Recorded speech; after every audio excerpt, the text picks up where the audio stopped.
Globalement, dans l'histoire, il y a toujours eu une volonté d'apprendre à lire à tous et que tout le monde puisse comprendre la Bible et que chacun l'ait de sa propre langue. Et il y avait la volonté inverse de réserver la Bible à certains privilégiés. Alors, l'imprimerie était souvent interdite. Euh, de certains pays, il était interdit d'imprimer même des livres. Le roi François Ier avait son imprimante personnelle, il avait un imprimeur personnel, Robert Estienne, Robertus Stephanus, qui imprimait des livres pour le roi, mais c'était des chefs-d'œuvre, c'était des œuvres d'art, ils étaient recouverts d'or, ils avaient le bord des pages gaufrés d'une certaine façon, ils étaient reliés, cousus à la main. Enfin, c'était des chefs-d'œuvre. Et quand le roi voulait une impression, son imprimeur lui faisait 20 livres. Je dis 20, ça peut être 50, 100 à tout, au grand maximum. Alors, euh, les chrétiens, à l'inverse, imprimaient la Bible. Alors, par exemple, Anvers était une ville, euh, donc elle faisait partie des provinces unies. Il y avait 7 provinces unies à un moment donné, mais il n'y en a pas toujours eu 7.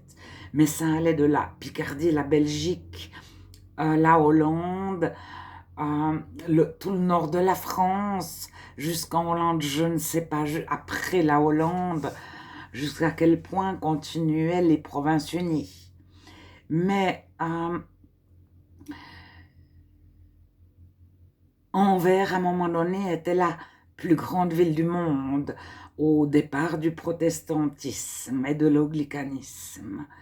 Et les écrivains humanistes allaient imprimer à Anvers.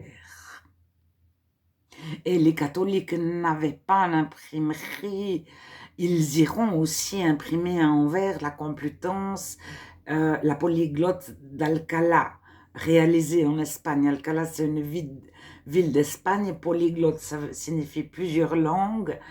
Et Complutense, c'est le nom de cette Bible qui était en fait le latin établi par un certain évêque. Je crois qu'il était évêque, peut-être qu'il avait un autre grade, en Espagne, qui était la Sorbonne d'Espagne, quelque part. Et cet évêque a traduit le latin au mot à mot, un certain latin au mot à mot, dans toutes les langues liturgiques. Alors, chaque fois, là, c'était parce que l'Espagne était redevenue catholique et la péninsule ibérique. Et que l'Empire ottoman est tombé, il y a eu une autre polyglotte, etc. Et ils imprimaient quelques 600 exemplaires de cette Bible qui se terminaient par des dictionnaires parce que personne ne connaissait les langues liturgiques. Alors, euh, elle contenait 2, 3 hébreux différents, donc euh, peut-être pas tous les livres de l'Ancien Testament, mais il y avait de l'hébreu samaritain, euh, certainement de l'araméen, etc. Mais alors, cette langue, cette Bible euh, était aussi en slavon, la langue liturgique russe, bien sûr en grec, mais en arménien, peut-être en géorgien, je ne sais plus toutes les langues par cœur. Et elle était aussi destinée aux Juifs. Donc l'Ancien Testament euh, était traduit dans les langues de la liturgie juive quelque part pour avoir un seul écrit uniforme. Alors, cet écrit était réservé à une élite. Généralement, les rois avaient accès à la Bible, les rois et les reines, et le haut clergé. Le bas clergé ne savait pas le latin, donc il ne savait pas lire la Bible. Il ne connaissait, le bas clergé savait dire la messe, c'est-à-dire il avait appris par cœur quelques formules, mais il n'aurait pas eu les connaissances pour lire la Bible. Et le petit peuple, en général, ne savait pas lire du tout, c'est-à-dire la grande majorité de la population. Alors les chrétiens imprimaient des Bibles. Alors, Gutenberg n'a pas inventé l'imprimerie.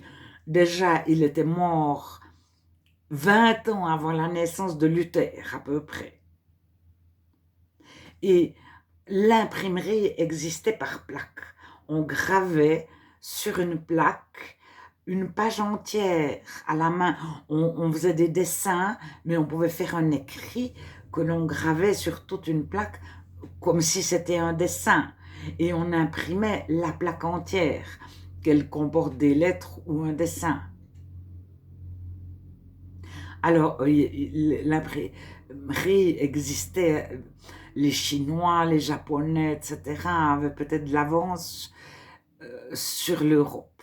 Mais, alors, il y avait des presses en bois et des tout petits caractères en bois. Au lieu d'avoir une page entière qu'on gravait, c'était des petits caractères en bois qui étaient... c'était des tout petites pièces avec la lettre qui dépassait. Et on pouvait imprimer comme un tampon. Mais on mettait toutes des lettres sur une plaque qu'on alignait et ça faisait un grand tampon, la grandeur d'une page ou de deux. Alors, on pouvait imprimer des affiches, etc. Enfin, ça dépend des techniques. Mais Gutenberg a repris ces tout petites particules, ces caractères en bois, et les a fait en plomb, parce que le bois s'use et le plomb était beaucoup plus solide, et le plomb n'était pas de l'or, c'était un métal bon marché. Alors, Gutenberg, c'est-à-dire 2-3 imprimeries différentes à son époque, composées de plusieurs imprimeurs, ont amélioré l'encre et passé des plaques ou caractères. Alors, il y avait des imprimeries clandestines, ou bien on imprimait en Picardie, et par exemple à Serrières, en Prusse, la Suisse avait un canton, un futur canton, le canton de Neuchâtel, qui faisait partie de la Prusse. Et il s'est rattaché à la Suisse en 1850 environ, 1848. Et donc, comme il appartenait à la Prusse, on allait imprimer de cette ville. Et à Basel, à Bâle, Bâle ne faisait pas tout à fait partie de la Suisse. À un moment donné, il y avait Mulhouse-Bâle, qui était comme Genève, qui était un îlot au milieu de l'Europe. Envers aussi, les grandes villes étaient, j'allais dire, cosmopolites, laïques. Il n'y avait pas de religion d'État où elle était peu influente ou peu restrictive. Alors, les personnes allaient imprimer la Bible à Bâle ou à Anvers ou dans ce qui était rattaché à la Picardie, au point de vue des personnes, des ethnies, j'allais dire, le coton de Neuchâtel, qui était prussien, qui appartenait à la Prusse, et il y avait des presses tenues par des personnes de Picardie, des imprimeries tenues par des personnes de Picardie. Alors, dans les Alpes, il a été instauré une imprimerie clandestine lorsque la Bible des Alpes a été réalisée clandestinement pour la première fois en français, en vieux français, mais en français parlé autour de Paris par une population assez importante. Et pour la première fois, énormément de personnes avaient la Bible dans leur langue, parce qu'ils ne comprenaient pas les langues de la noblesse et du clergé, et le haut clergé et la noblesse ne comprenaient pas le petit peuple. Ils ne connaissaient pas les langues du petit peuple. Alors le bas clergé était le petit peuple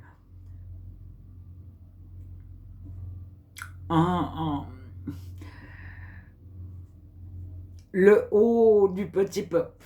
Mais il y avait un clivage, il y avait une différence énorme. Le salaire d'une année représentait le salaire d'un jour. C'est-à-dire le petit peuple gagnait en une année ce que l'avocat gagnait en un jour. Ou le médecin, ou des professions. Aujourd'hui, on dirait des professions libérales. Mais il y avait une telle différence entre le riche et le pauvre. Et donc, par exemple, François Ier, au travers de son imprimeur, a donné accès aux plus, peut-être pas aux plus pauvres, mais il a fait imprimer à son imprimeur, ou il a permis à son imprimeur d'imprimer des bibles en papier ordinaire. C'est-à-dire, c'était plus des bibles recouvertes d'or, faites pour le roi, c'était plus des chefs-d'œuvre, c'était sur le même plan qu'un livre, mais il y avait à peu près pas de livre. Et c'est là que commencent les humanismes et toute la littérature française qui est lue encore dans les écoles de France de nos jours, et les grands écrivains, etc. Mais, alors, il y a une énorme différence entre les humanistes athées qui ne croyaient pas en Dieu et les chrétiens. Et en 1500, il y a énormément de catholiques qui se mettent à lire la Bible et à devenir chrétiens, mais sans quitter l'Église catholique. Erasme, par exemple, et lui creusera les écrits des pères pour retrouver dans les livres des pères les citations de la Bible, dans les écrits des pères, pour retrouver la première Bible, les premiers écrits. Alors, en 1229, il y a une loi à Toulouse, le canon 14, qui interdit formellement à tous d'avoir une Bible, plus encore de la traduire, plus encore de l'avoir dans une langue que le petit peuple pouvait comprendre. Et donc là, je reviens, 1229, c'est 300 ans avant le protestantisme. Et pendant 300 ans, la Bible est interdite et il y aura des chrétiens clandestins qui propageront la Bible clandestinement. Alors, le canon 14 à Toulouse en 1229 ne concerne que Toulouse. Et la Bible est interdite seulement à Toulouse, ce qui fait... cette ville avait 2-3 autres villes, peut-être jusqu'à Carcassonne, je ne sais pas. Elle était la ville centrale d'une petite région. et les chrétiens fuient dans une autre région. Donc, Toulouse, c'est d'un côté des Pyrénées, vous avez les Pyrénées, donc Toulouse, c'est en France, les Pyrénées, France, Espagne actuellement, et de l'autre côté, vous aviez une ville, Lérida. Et tous les chrétiens passent de Toulouse à Lérida. Lérida qui était une petite ville. Et 5 ans plus tard, un même canon, nous interdisons de posséder la Bible et encore plus dans une langue qui n'est pas le latin, voire le slavon, le grec, l'hébreu, etc. Des langues liturgiques mortes qu'à peu près personne ne comprend. Alors, c'est des langues qui ont été figées en 350.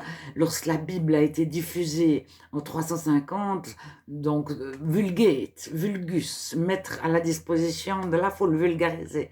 C'est la Bible de Saint Jérôme. Saint Jérôme a fait une Bible en latin parce qu'elle était faite en même temps en grec, en géorgien, en araméen, de multiples langues, dans toutes les langues possibles, disons, peut-être pas à chaque petit village reculé, mais elle a été répandue et traduite et traduite. Et donc en 1229, il y a comme ça une coupure, seuls les rois et le haut clergé a la possibilité de lire la Bible. Et le bas clergé doit faire une demande. Un moine doit faire une demande spéciale et doit avoir une bonne raison de souhaiter lire la Bible. Et John Wycliffe, donc, qui est à son époque, c'est l'anglais moyen. Ça s'appelle l'anglais moyen, comme on dirait le vieux français. C'est le vieil anglais. Ça s'appelle l'anglais moyen qui est parlé par le peuple. Et John Wycliffe traduit la Bible vers la fin de sa vie. Je crois que lui-même ne l'a pas imprimé. Son travail a été repris par d'autres. Et d'autres chrétiens imprimeront. Moi, je pense que les Bibles de John Wycliffe ont été imprimées par plaque en 1382. Les rois avaient des imprimeries, les Chinois passablement, les Turcs, je crois aussi. Donc, il y avait quand même des commerçants qui voyageaient, la route de la soie était connue, etc. Donc, voilà. Alors, la Bible est diffusée et l'Inquisition commence avec les Lollards. Mais je pense qu'à Toulouse, ce sont les Lollards et ce n'est pas John Wycliffe. Alors, il y avait un certain dénommé Lollard qui était cultivé, qui savait lire et écrire et qui savait lire la Bible. Alors, la Bible a été transmise clandestinement encore et encore et encore et encore. Et elle était tout le temps, constamment sur terre, traduite dans le plus de langues possible. Et elle était réprimée. Alors, c'est comme ça, il y a des vagues où il y a une immense ouverture pour la traduire, et puis il y a des vagues où il y a une immense fermeture. Puis alors, quand il y a une vague pour la traduire, à un moment donné, certains se disent, si on arrive à la traduire de façon d'ajouter une petite phrase dans notre sens ou d'en supprimer une dans le sens qu'on ne voudrait pas, ceux qui savent à peine lire, on leur donne une Bible dans leur langue. S'il y a une phrase en plus ou en moins, ils n'ont pas la possibilité de le savoir. Alors la Bible de l'épée, la Bible de Genève, la Bible de Calvin est une transformation de la Bible des Alpes qui s'est appelée par la suite la Bible des martyrs, qui était aussi la Bible de Serrières parce qu'imprimée à Serrières, donc en Prusse qui est actuellement en Suisse. Serrières, c'est la banlieue de Neuchâtel. Et cette Bible en français faisait foi au synode de Champforan qui a eu lieu dans les années 1530 30, 40, je ne sais pas. Mais je suis sûre que c'est cette période. Mais pardonnez-moi si c'est 1538, 1532, je ne sais pas. Mais au synode de Champ-Voran, la Bible des Alpes était la référence parce qu'ils avaient des sources et ils avaient une bibliothèque dans le Barma de l'Ours et dans le Barma monastier. Ils avaient une école et ils avaient une bibliothèque. Cette bibliothèque, le cousin de Calvin a pu sortir 70 livres et donner en cadeau à Calvin 70 livres, 70. Donc, pour retirer d'une Bible 70 livres, et on a la liste de ces livres, elle est actuellement sur Internet, mais elle a été très écourtée, mais il y a l'Iliade et l'Odyssée, je crois, il y a des sources de la Bible du départ, des premiers siècles, etc., etc. Et Calvin a instauré une théocratie et la première chose qu'il a fait, il s'est accaparé la Bible. Et peu après lui, il y a eu Théodore de Bèze qui a recherché des manuscrits, et à Théodore de Bèze, on y a mis des manuscrits. Bon, aujourd'hui, ça s'appelle le Codex de Bèze, mais c'était pas le Codex de Bèze. C'est parce que on y a présenté des manuscrits faits avec ça. Et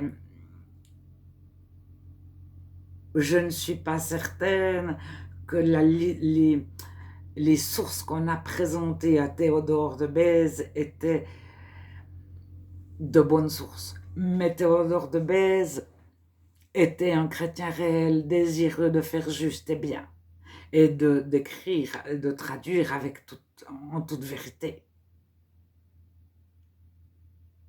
Alors lui, il a été protégé par François Ier, le fils de François Ier, qui est devenu roi, l'a banni. Si vous trouvez Théodore de Bèze, vous le tuez. Il était mis à ban, je crois, comme Luther. Et puis le petit-fils de François Ier l'a réintégré. Et c'est Marguerite, la reine de Navarre, la sœur de François Ier, la reine Marguerite, qui était reine de Navarre, qui a protégé Théodore de Bèze. Et Navarre était libre, sans catholicisme, et Théodore de Bèze était vraiment en danger de mort permanent. Calvin n'a jamais été en danger de mort.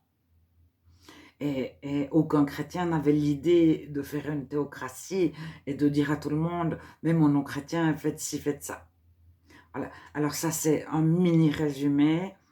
Je voulais parler des imprimeries. Il y a toujours eu une volonté de l'histoire de donner accès à tous, d'alphabétiser chacun, que chacun puisse lire et écrire, et d'y donner accès aux langues, à toute la littérature.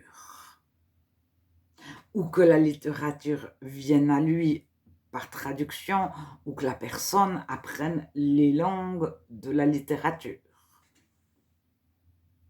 Et il y a toujours eu le contraire. Et quand il y a une ouverture, la Bible est traduite. Alors, il y a aussi des personnes qui la traduisent, et après, ça donne une bonne raison pour dire stop. Maintenant, nous, on décide. Maintenant, qui décide? Avec quel objectif? Dans quel but?